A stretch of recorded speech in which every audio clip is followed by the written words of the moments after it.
ನಮಸ್ಕಾರ. ಎನ್ಆರ್ ಪುರ ಸುದ್ದಿ ಸಮಾಚಾರಕ್ಕೆ ಸ್ವಾಗತ. ಇಂದು ಭಾನುವಾರ. ನಾನು ಮಧುರಾ ಮಂಜುನಾಥ್. ಸುದ್ದಿಗಳ ವಿವರ. ಯಾವುದೇ ಅವಘಡ ಸಂಭವಿಸಿದಾಗ ಪ್ರಥಮ ಚಿಕಿತ್ಸೆ ಬಹಳ ಮುಖ್ಯವಾಗಿರುತ್ತದೆ. ಪ್ರಥಮ ಚಿಕಿತ್ಸೆ ಬಗ್ಗೆ ಪ್ರತಿಯೊಬ್ಬರೂ ತಿಳಿದುಕೊಂಡಿರಬೇಕು ಎಂದು ಜೀವನ್ ಜ್ಯೋತಿ ಆಂಗ್ಲ ಮಾಧ್ಯಮ ಪ್ರೌಢಶಾಲೆಯ ಆಡಳಿತ ಮಂಡಳಿ ಉಪಾಧ್ಯಕ್ಷ ಫಾದರ್ ಬೆನ್ನಿ ಮ್ಯಾಥ್ಯೂ ತಿಳಿಸಿದರು. ಅವರು ಶುಕ್ರವಾರ ಪಟ್ಟಣದ ಜೀವನ್ ಜ್ಯೋತಿ ಆಂಗ್ಲ ಮಾಧ್ಯಮ ಪ್ರೌಢಶಾಲೆಯಲ್ಲಿ ಜೆಸಿ ಸಂಸ್ಥೆ, ಆರೋಗ್ಯ ಇಲಾಖೆ ಹಾಗೂ ಅಗ್ನಿಶಾಮಕ ದಳದ ಸಂಯುಕ್ತ ಆಶ್ರಯದಲ್ಲಿ ಜೆಸಿ ಸಪ್ತಾಹದ 5ನೇ ದಿನದ ಕಾರ್ಯಕ್ರಮದಲ್ಲಿ ಪ್ರಥಮ ಚಿಕಿತ್ಸೆ ಅರಿವು ಹಾಗೂ ಅಗ್ನಿ ಅವಘಡ ನಿಯಂತ್ರಣ ಕಾರ್ಯಕ್ರಮ ಉದ್ಘಾಟಿಸಿ ಮಾತನಾಡಿದರು. ಅತಿಥಿಯಾಗಿದ್ದ ಮುತ್ತಿನಕೊಪ್ಪ ಪ್ರಾಥಮಿಕ ಆರೋಗ್ಯ ಕೇಂದ್ರದ ಆಡಳಿತ ವೈದ್ಯಾಧಿಕಾರಿ ಡಾಕ್ಟರ್ ವಿನಯ್ ಮಾತನಾಡಿ, ಯಾವುದೇ ಅವಘಡ ಸಂಭವಿಸಿದಾಗ ಹತ್ತಿರ ಇರುವವರು ತಕ್ಷಣ ಸ್ಪಂದಿಸಿ ಚಿಕಿತ್ಸೆ ನೀಡುವುದೇ ಪ್ರಥಮ ಚಿಕಿತ್ಸೆ ಎನ್ನಲಾಗುತ್ತದೆ. ಅಪಘಾತ ಸಂಭವಿಸಿ ಗಾಯಗಳಾದಾಗ, ಮೂಳೆ ಮುರಿದಾಗ, ಹಾವು ಕಚ್ಚಿದಾಗ, ವಿದ್ಯುತ್ ಅವಘಡ ಸಂಭವಿಸಿದಾಗ ಅನುಸರಿಸಬೇಕಾದ ಪ್ರಥಮ ಚಿಕಿತ್ಸೆ ಬಗ್ಗೆ ಅವರು ವಿವರಿಸಿದರು. ಅಗ್ನಿಶಾಮಕ ಇಲಾಖೆಯ ಅಗ್ನಿ ಪ್ರಮುಖ್ ಸಂತೋಷ್ ಕುಮಾರ್ ಅವರು ಬೆಂಕಿ ಆರಿಸುವ ವಿಧಾನದ ಬಗ್ಗೆ ಪ್ರಾತ್ಯಕ್ಷಿಕೆ ಮೂಲಕ ವಿವರಿಸಿದರು. ಇದೇ ಸಂದರ್ಭದಲ್ಲಿ ಜೆಸಿ ಸಂಸ್ಥೆಯಿಂದ ಸೆಲ್ಯೂಟ್ ದ ಸೈಲೆಂಟ್ ವರ್ಕರ್ ಕಾರ್ಯಕ್ರಮದಡಿ ಅಗ್ನಿಶಾಮಕ ದಳದ ಮುಖ್ಯಸ್ಥ ಎಂಕೆ ರಾಘವೇಂದ್ರ, ಮುತ್ತಿನಕೊಪ್ಪ ಪ್ರಾಥಮಿಕ ಆರೋಗ್ಯ ಕೇಂದ್ರದ ವೈದ್ಯಾಧಿಕಾರಿ ಡಾಕ್ಟರ್ ವಿನಯ್ ಅವರನ್ನು ಸನ್ಮಾನಿಸಲಾಯಿತು. ಜೀವನ್ ಜ್ಯೋತಿ ಶಾಲೆಯ ಆಡಳಿತ ಮಂಡಳಿ ಕಾರ್ಯದರ್ಶಿ ಕೆಟಿ ಎಲ್ದು ಅವರನ್ನು ಗೌರವಿಸಲಾಯಿತು. ಸಭೆಯ ಅಧ್ಯಕ್ಷತೆಯನ್ನು ಜ್ವಾಲಾಮಾಲಿನಿ ಜೆಸಿ ಸಂಸ್ಥೆ ಅಧ್ಯಕ್ಷ ಸಾರ್ಥಕ್ ಗೌಡ ವಹಿಸಿದ್ದರು. ಸಭೆಯಲ್ಲಿ ಜೆಸಿ ಕಾರ್ಯದರ್ಶಿ ಮಿಥುನ್ ಗೌಡ, ಕಾರ್ಯಕ್ರಮ ಪ್ರಧಾನ ನಿರ್ದೇಶಕ ಜೋಯಿ ಬ್ರೋ, ಜೆಸಿ ಪೂರ್ವಾಧ್ಯಕ್ಷರಾದ ಮನು ಅಬ್ರಾಮ್, ಎನ್ಎಂ ಕಾಂತರಾಜ್, ಜೀವನ್ ಜ್ಯೋತಿ ಶಾಲೆಯ ಪ್ರಾಂಶುಪಾಲ ಪೀಟರ್ ಬಾಬು, ಜೆಸಿ ಸಪ್ತಾಹದ ನಿರ್ದೇಶಕರಾದ ಸುಹಾಸ್, ಆದರ್ಶ್, ರಚಿತ್, ಅಗ್ನಿಶಾಮಕ ದಳದ ಠಾಣಾಧಿಕಾರಿ ರಮೇಶ್ ಇದ್ದರು.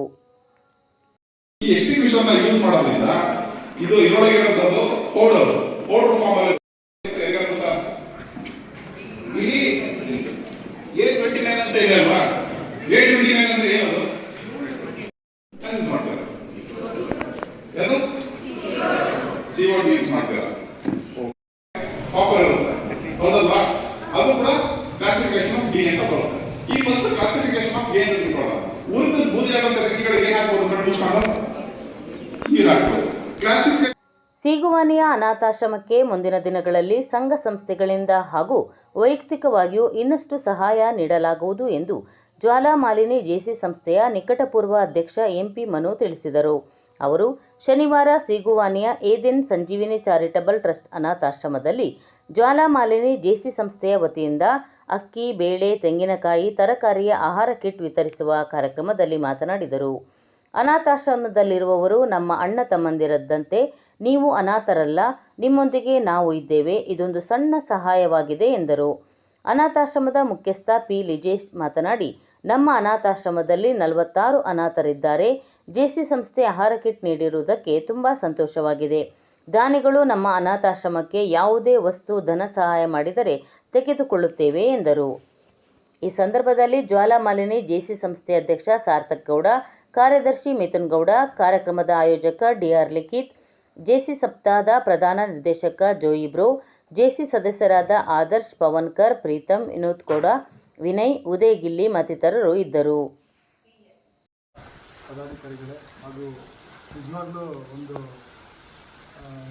ಬೇಸರನಾಗುತ್ತೆ, ಸಂತೋಷನಾಗುತ್ತೆ. ಆದರೂ ನಿಮ್ಮ ಸರ್ವಿಸಿಗೆ ನಾವು ನಿಜವಾಗ್ಲೂ ಆಭಾರಿಯಾಗಿದ್ದೇವೆ. ಇವಾಗಿನ ಕಾಲದಲ್ಲಿ ಸ್ವಂತ ಅಪ್ಪ ಅಮ್ಮಂದರು, ಅಣ್ಣ ತಮ್ಮಂದರನ್ನು ನೋಡಲಿಕ್ಕೆ ಕಷ್ಟ ಆಗ್ತಿರೋ ಒಂದು ಸನ್ನಿವೇಶದಲ್ಲಿ ಹುಟ್ಟಿದ ಮಗುವಿಗೆ 6 ತಿಂಗಳವರೆಗೆ ಎದೆಹಾಲನ್ನು ನೀಡಬೇಕು. 6 ತಿಂಗಳ ನಂತರ ಎದೆಹಾಲಿನ ಜೊತೆಗೆ ಪೂರಕ ಆಹಾರ ನೀಡಬೇಕು ಎಂದು ನಮ್ಮ ಕ್ಲಿನಿಕ್ನ ವೈದ್ಯಾಧಿಕಾರಿ ಡಾಕ್ಟರ್ ಶಮಾ ಸಲಹೆ ನೀಡಿದರು. ಅವರು ಪಟ್ಟಣದ ಅಂಬೇಡ್ಕರ್ ನಗರದ ಅಂಗನವಾಡಿ ಕೇಂದ್ರದಲ್ಲಿ ನಡೆದ ರಾಷ್ಟ್ರೀಯ ಪೋಷಣ್ ಅಭಿಯಾನ ಕಾರ್ಯಕ್ರಮದಲ್ಲಿ ಮಾತನಾಡಿದರು. ಗರ್ಭಿಣಿಯರು ಸ್ಥಳೀಯವಾಗಿ ಸಿಗುವ ಪೌಷ್ಟಿಕಾಂಶ ಇರುವ ಸೊಪ್ಪು, ತರಕಾರಿ, ಪಪ್ಪಾಯಿ, ಸೀಬೆಹಣ್ಣು ಮುಂತಾದ ಹಳದಿ ಹಣ್ಣನ್ನು ತಿನ್ನಬೇಕು ಎಂದು ಸಲಹೆ ನೀಡಿದರು.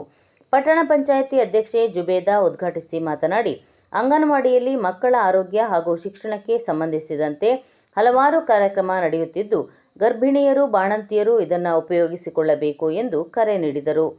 ಸಿಡಿಪಿಒ ಇಲಾಖೆಯ ಮೇಲ್ವಿಚಾರಕಿ ಸಾವಿತ್ರಮ್ಮ ಪ್ರಾಸ್ತಾವಿಕವಾಗಿ ಮಾತನಾಡಿದರು. ಸಭೆಯಲ್ಲಿ ಡಿಎಸ್ಎಸ್ ಮುಖಂಡರಾದ ಡಿ ರಾಮು, ವಾಲ್ಮೀಕಿ ಶ್ರೀನಿವಾಸ್, ತಾಲೂಕು ಆರೋಗ್ಯ ಶಿಕ್ಷಣಾಧಿಕಾರಿ ಪಿಪಿ ಬೇಬಿ, ನಿವೃತ್ತ ಶಿಕ್ಷಕ ಕೆಎಸ್ ರಾಜ್ಕುಮಾರ್, ಆರೋಗ್ಯ ಇಲಾಖೆಯ ಡೈಸಿ, ಪಟ್ಟಣ ಪಂಚಾಯಿತಿಯ ಸಮುದಾಯ ಅಭಿವೃದ್ಧಿ ಅಧಿಕಾರಿ ಲಕ್ಷ್ಮಣಗೌಡ, ಅಂಬೇಡ್ಕರ್ ನಗರದ ಅಂಗನವಾಡಿ ಕಾರ್ಯಕರ್ತೆ ರಮ್ಯಾ, ಸಹಾಯಕಿ ವೀಣಾ ಇದ್ದರು. ಮಂಜುಳಾ ಪ್ರಾರ್ಥಿಸಿದರು. ಶಿವರತ್ನ ಸ್ವಾಗತಿಸಿದರು. ಪಟ್ಟಣದ ವಿವಿಧ ಅಂಗನವಾಡಿ ಕಾರ್ಯಕರ್ತರು ಪಾಲ್ಗೊಂಡಿದ್ದರು.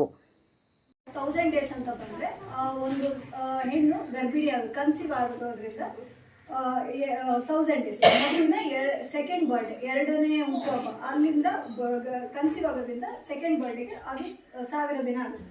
ಆ 1000 ದಿನ ಯಾಕೆ ಮುಖ್ಯ ಆಗುತ್ತೆ ಅಂತಂದರೆ ಪೋಷಣ ಅಭಿಯಾನದಲ್ಲಿ ಹೆಚ್ಚಾಗಿ ಪ್ರತಿಯೊಂದು ಮನೆಗಳಲ್ಲೂ ಗರ್ಭಿಣಿ, ಬಾಣಂತಿ ಮತ್ತೆ ಅಪೌಷ್ಟಿಕ ಮಕ್ಕಳು ಅಂದ್ರೆ ಹುಟ್ಟುವಾಗಲೇ ಒಂದು ಆರೋಗ್ಯ. ಸರ್ಕಾರವು ಹೆಣ್ಣು ಮಕ್ಕಳಿಗೆ ಋತುಚಕ್ರದ ರಜೆ ನೀಡಿರುವುದು ಸ್ವಾಗತಾರ್ಹವಾಗಿದೆ ಎಂದು ಪಟ್ಟಣ ಪಂಚಾಯಿತಿ ಅಧ್ಯಕ್ಷೆ ಜುಬೇದಾ ತಿಳಿಸಿದರು. ಅವರು ಪತ್ರಿಕಾ ಹೇಳಿಕೆ ನೀಡಿ ಮಹಿಳೆಯರಿಗೆ ತಿಂಗಳಲ್ಲಿ 1 ದಿನ ಋತುಚಕ್ರದ ರಜೆಯನ್ನು ವೇತನ ಸಹಿತ ನೀಡುತ್ತಿದ್ದಾರೆ. ಇದರಿಂದ ಸರ್ಕಾರಿ ಉದ್ಯೋಗ ಮಾಡುತ್ತಿರುವ ಮಹಿಳೆಯರ ಜೊತೆಗೆ ಐಟಿ, ಬಿಟಿ ಕಂಪನಿ, ಗಾರ್ಮೆಂಟ್ಸ್ ಉದ್ಯೋಗಿಗಳು, ಖಾಸಗಿ ಕಂಪನಿಗಳು ಹಾಗೂ ಕೈಗಾರಿಕೆಗಳಲ್ಲಿ ಉದ್ಯೋಗ ಮಾಡುತ್ತಿರುವ ಮಹಿಳೆಯರಿಗೆ ವೇತನ ಸಹಿತ ವಿಶ್ರಾಂತಿ ಸಿಗಲಿದೆ. ಮಹಿಳೆಯರಿಗೆ ಋತುಚಕ್ರದ ದಿನಗಳಲ್ಲಿ ಮಾನಸಿಕ ಕಿರಿಕಿರಿ, ಹೊಟ್ಟೆ ನೋವು ಮುಂತಾದ ಸಮಸ್ಯೆಗಳಿರುತ್ತವೆ. ಅವರಿಗೆ ವಿಶ್ರಾಂತಿ ಅತಿ ಅಗತ್ಯವಾಗಿತ್ತು. ಈ ಬಗ್ಗೆ ಮಾತೃ ಹೃದಯದಿಂದ ಚಿಂತನೆ ಮಾಡಿದ ಸಿದ್ದರಾಮಯ್ಯ ಸರ್ಕಾರಕ್ಕೆ ಮಹಿಳೆಯರ ಪರವಾಗಿ ಧನ್ಯವಾದ ತಿಳಿಸುತ್ತೇನೆ ಎಂದು ಅವರು ತಿಳಿಸಿದ್ದಾರೆ. ವಂದನೆಗಳು.